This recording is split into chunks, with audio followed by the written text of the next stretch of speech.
नीचिरे कुइयाँ के ऊँची जगतिया, नीचिरे कुइयाँ के ऊँची जगतिया, पनिया भरइए कर ब्राह्मणिये राम, पनिया भरइए कर ब्राह्मणिये राम। घोड़वा चढ़ल आवे रजइक दुलरुआ, घोड़वा चढ़ल आवे रजइक दुलरुआ, ब्राह्मणी से बोलिए कर बात राम। हमरा के पानिया पियव तोहे ब्राह्मणी, तोहरा से करबई बियाह राम। कैसे के पनिया पियाई मोरे राजा, कैसे के पनिया पियाई रज दुलरुआ, जोलहा के जतिया हमार जी, जोलही जोलही जिनकर रनिया, नकिया में सोहत बुलाग जी, तोहके बियहिलाई रानिया बनबई, लई चलबई अपने दुआरे राम।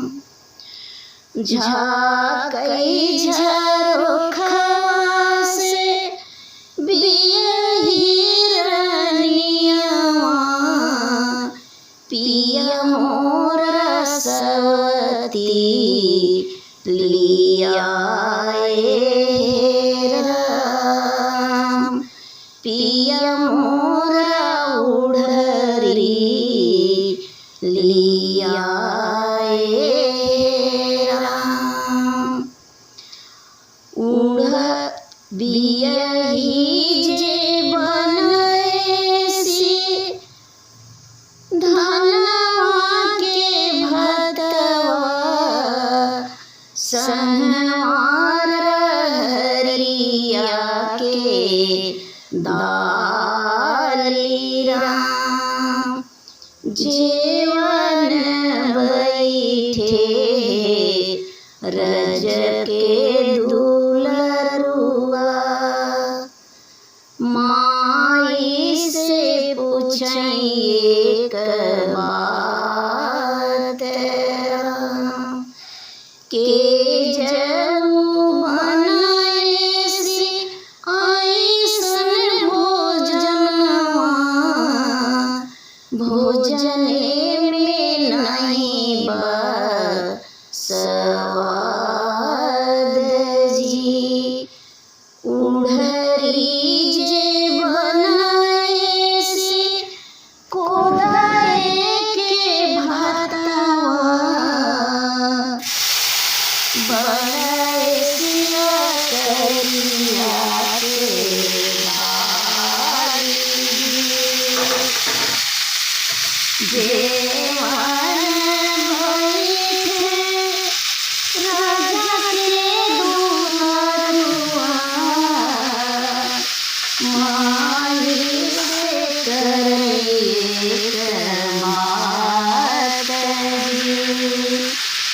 चीज बनाएगी माई भोजने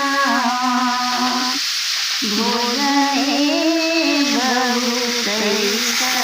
स्वाद जी।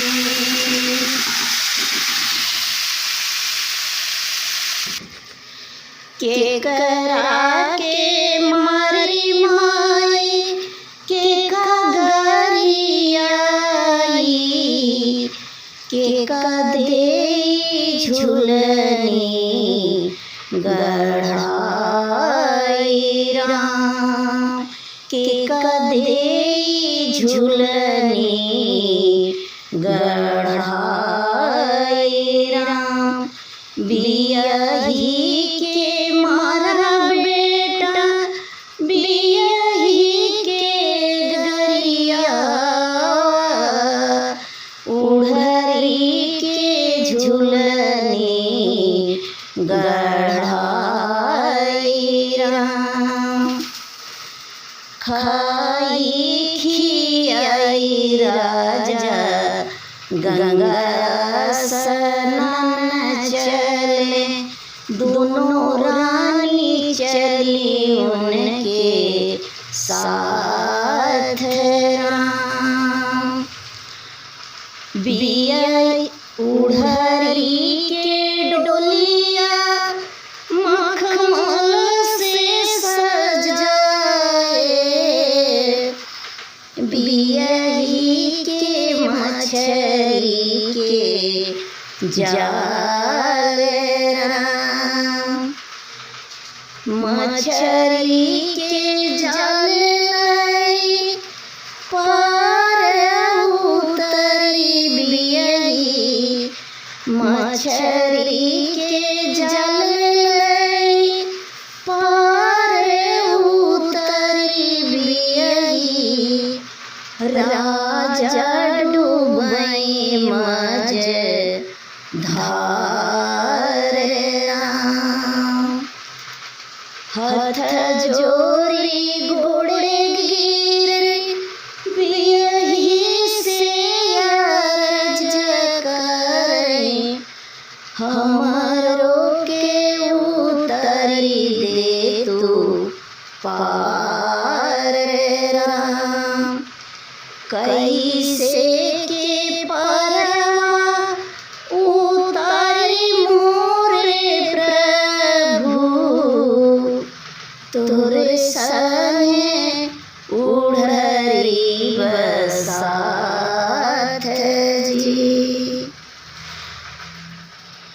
अपने करनी के फल पर हम उतरी गए तुहाँ डूबा मज धार राम। याद करे प्रभु उड़हरी लिया मरगरिया दिन राती राम। एक एक चीज बिना हम तरसाया उही के फल मिलई तो मैं आ